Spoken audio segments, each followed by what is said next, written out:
En este episodio voy a abordar brevemente la crítica de Hegel al momento de el placer y la necesidad que se encuentra dentro de la sección razón de la fenomenología del espíritu. Recordemos que a grandes rasgos, una manera de comprender esta parte es como una crítica a ciertas tensiones, límites y contradicciones del individualismo moderno. En principio, el individualismo moderno, hasta donde hemos visto, no aceptaría creencias, razones y prácticas solamente porque son tradicionales, porque tienen que ver con hábitos o porque inmediatamente se asumen como dadas, ¿no? Entonces, en esto se distingue este individualismo moderno sobre todo de la noción de eticidad que discutimos antes y que Hegel asocia especialmente a su interpretación del mundo griego y de la polis. Entonces, en lugar de creer y actuar de cierta forma porque son sus costumbres y porque así son las cosas, para el individuo moderno las creencias, prácticas y formas de vida son racionales en tanto deben de parecerle racionales a este individuo. De alguna forma, él tiene que aceptar este tipo de justificaciones, sino de una manera puramente inmediata, espontánea o irreflexiva. Ahora, el primer momento de esta individualidad va a ser la que persigue el placer, la que busca satisfacer sus deseos. Y el ejemplo paradigmático que Hegel tiene en mente aquí es el Fausto de Goethe. Ahora, yo no voy a explicar de qué trata el Fausto de Goethe. Creo que eso excedería demasiado los fines introductorios de esto. Y tampoco creo que es necesario saber al detalle el Fausto de Goethe en una primera lectura. Entonces, esto yo voy a referir a algunas cuestiones del Fausto, pero solamente voy a decir un par de líneas importantes y voy a hablar del personaje para decir más o menos qué cosas son importantes, pero uno no tiene por qué saber la historia necesariamente. Entonces, eh, en este caso, el individualismo moderno, marcado por el placer y la necesidad, que en parte está inspirado por esta figura del Fausto, o que en todo caso el Fausto encarnaría, tiene que ver con una vida dedicada al placer luego de padecer o de experimentar la desilusión de lo que una vida dedicada al conocimiento otorga. Y entonces esto también funciona, digamos, en el caso de Fausto, que se desencanta de una vida dedicada al conocimiento.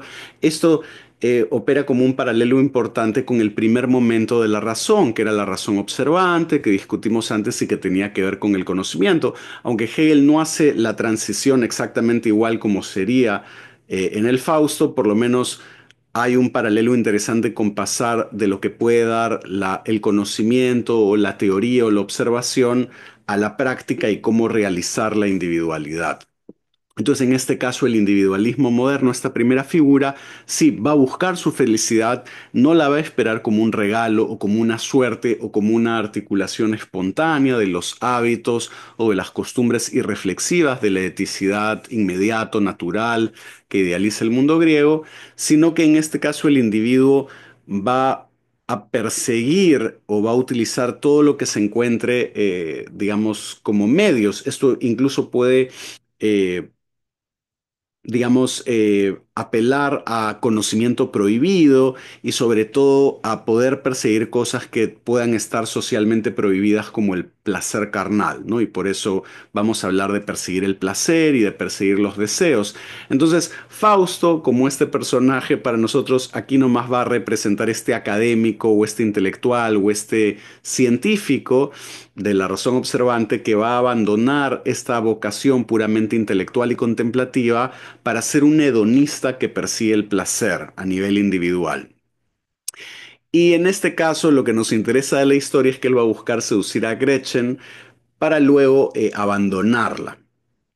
Entonces, esto que normalmente nos parecería éticamente reprobable, eh, en este momento de la narrativa no es persuasivo por el fundamento individual de la acción, es decir, las costumbres o tradiciones no van a ser autoritativas al modo de la eticidad para este individuo hedonista, y más bien de lo que se trata ahora para este individuo hedonista, para este individuo moderno, es hacer lo que uno le plazca o lo que nos nazca, es básicamente hacer lo que nos dé la gana, sin límites para esta voluntad individual. Esa es la independencia que busca el individuo moderno en este momento del texto. Es una concepción de libertad bastante presente en la cultura moderna, incluso hoy. No necesariamente es la única concepción, pero esta idea de una libertad como hacer lo que me da la gana, sobre todo en términos de lo que me nace, de lo que me plazca, de mis deseos, de este hedonismo moderno, es algo que con lo cual podemos identificar motivos incluso contemporáneos. Entonces no es algo que ha desaparecido y que Hegel tampoco piensa que va a desaparecer, sino que quiere incluir en una concepción más adecuada de lo que debe ser una genuina agencia individual moderna. En todo caso, al margen de eso, la independencia radical que busca este individuo va más allá de lo que permiten las costumbres y la ciencia. Y básicamente se trata de forzar al mundo a que nos dé lo que querramos, ¿no? Que es un poco esta motivación en el caso de Fausto. Eh, pero un problema central para Hegel con esta concepción de libertad es que Fausto, para la crítica hegeliana, el problema es que no quiere realizar algo en particular, que va a terminar teniendo una concepción bastante vacía. Y este es un tema recurrente en la fenomenología de Hegel, algunos dirían en general de la filosofía de Hegel en general, de que en el texto vamos a seguir viendo una crítica constante a creencias, prácticas y formas de vida modernas por ser muy abstractas, por ser muy formales, por ser muy vacías.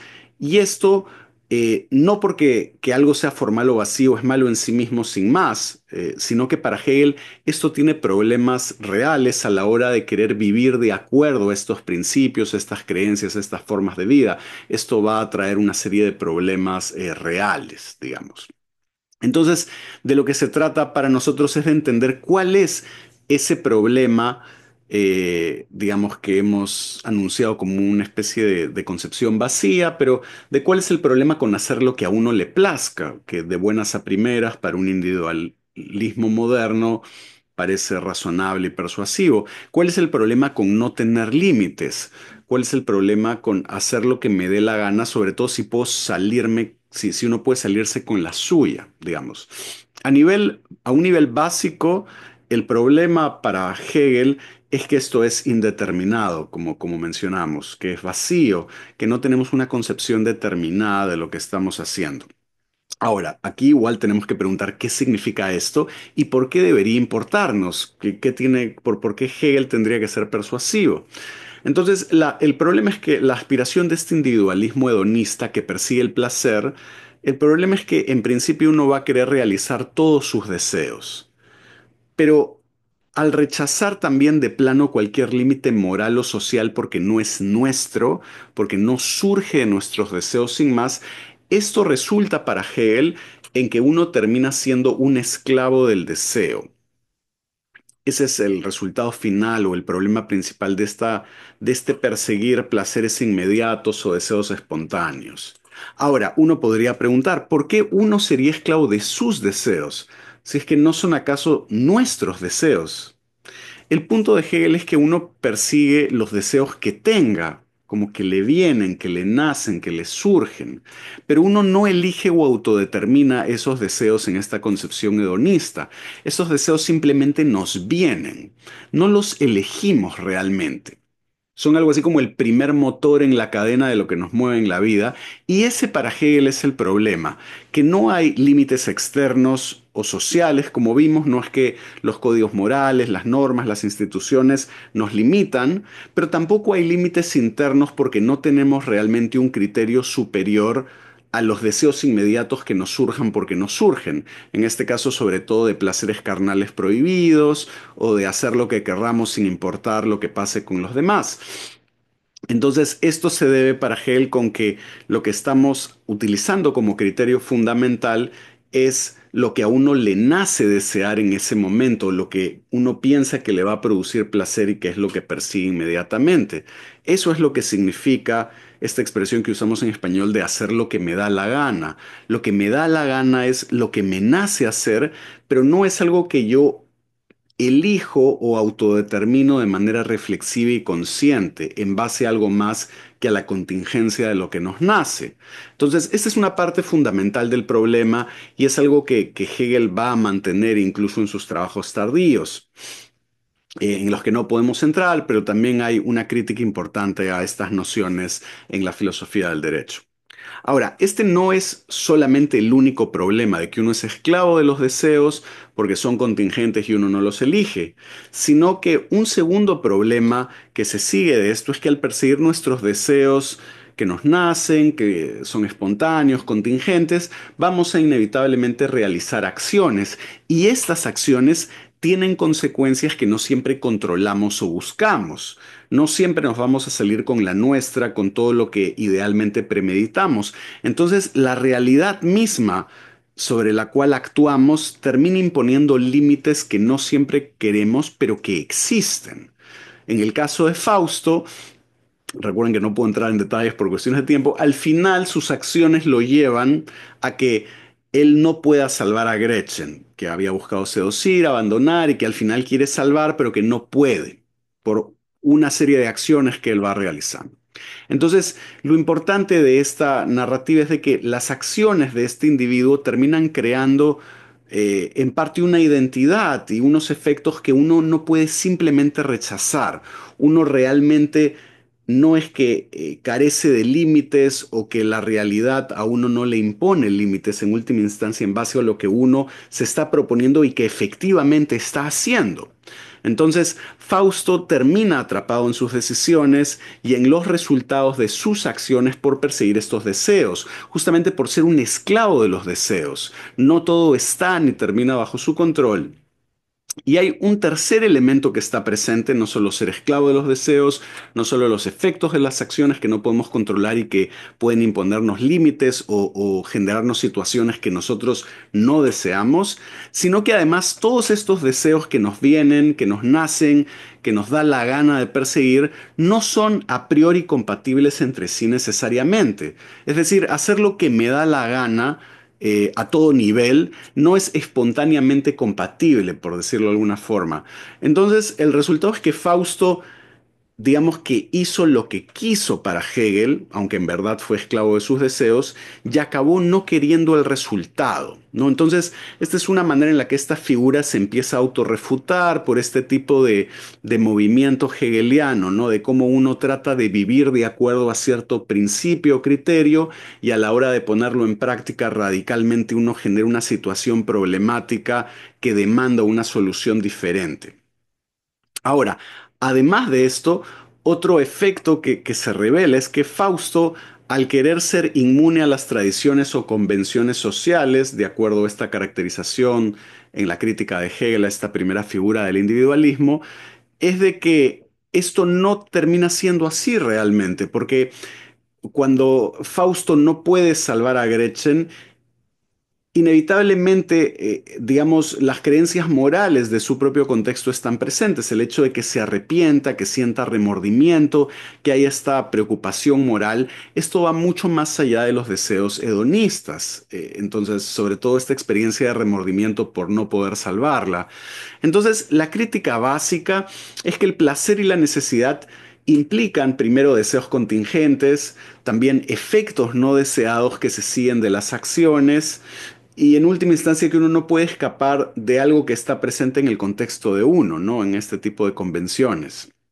Ahora, antes de terminar, también quería mencionar otro componente que aparece en esta sección y que tiene que ver también con una crítica de Hegel que está presente en relación a un gran tema central del libro, que es el tema del reconocimiento. Y esto tiene que ver con que estas figuras, Fausto, pero otro ejemplo que a veces se menciona para esta figura es un seductor, un don Juan, es de que en ambos casos el seductor o el manipulador literalmente está manipulando a los otros que no se dan cuenta de la manipulación. Y este seductor o manipulador busca un libre reconocimiento, un consentimiento, sin que estas personas sepan o estos otros agentes que están siendo manipulados. Entonces esto contrasta con la formulación anterior del Señor y el siervo, porque el Señor, en la sección dedicada al Señor y el siervo, no manipulaba, sino que abiertamente usaba la coerción y la fuerza. Luego de esta lucha, del miedo a la muerte, básicamente esta relación de reconocimiento eh, digamos, descansaba en última instancia en la coerción o en la amenaza del uso de la fuerza. Pero acá el agente manipulador busca un consentimiento, pero que no es un reconocimiento real y ese es el problema, porque la manipulación solamente va a funcionar mientras no se sepa que es una manipulación. Entonces, esa también es una contradicción presente en estas figuras del manipulador o del seductor, y que en este caso, por ejemplo, autores como Pinkard consideran como ejemplos fundamentales a Fausto, pero como dije también a Don Juan. Entonces, el manipulador se considera libre de las convenciones sociales y por eso es que manipula a los demás que operan bajo las reglas básicas y por eso pueden ser susceptibles al engaño. Pero por las razones que mencioné antes, este último aspecto también genera problemas. Finalmente, estos manipuladores terminan siendo descubiertos o perseguidos por los efectos de sus acciones y que el consentimiento, digamos, es bastante tenue o inestable porque solo funciona como tal, consentimiento entre comillas, porque es fruto de una manipulación, por el hecho de que se va a desvanecer o romper al revelarse ese tipo de manipulación o seducción. Entonces, Fausto de nuevo no va a poder salvar a Gretchen, pero digamos, y esto va a tener resultados problemáticos. Entonces, lo que se revela de este análisis es que para Hegel la agencia individual moderna no puede basarse en algo puramente contingente y no elegido como estos deseos espontáneos, como una búsqueda, digamos, total de placeres que no son coherentes bajo ninguna visión reflexiva o racional o en base a criterios que no sean puramente hedonistas. Pero también se requiere, por parte de Hegel, de pensar y comprender mejor la naturaleza de la acción humana y de sus efectos por el hecho de que van más allá de lo que inmediatamente pensamos y esto nos lleva a preguntarnos qué es propio de nosotros, qué significa nuestra acción, de qué somos efectivamente responsables ante nosotros y ante los demás.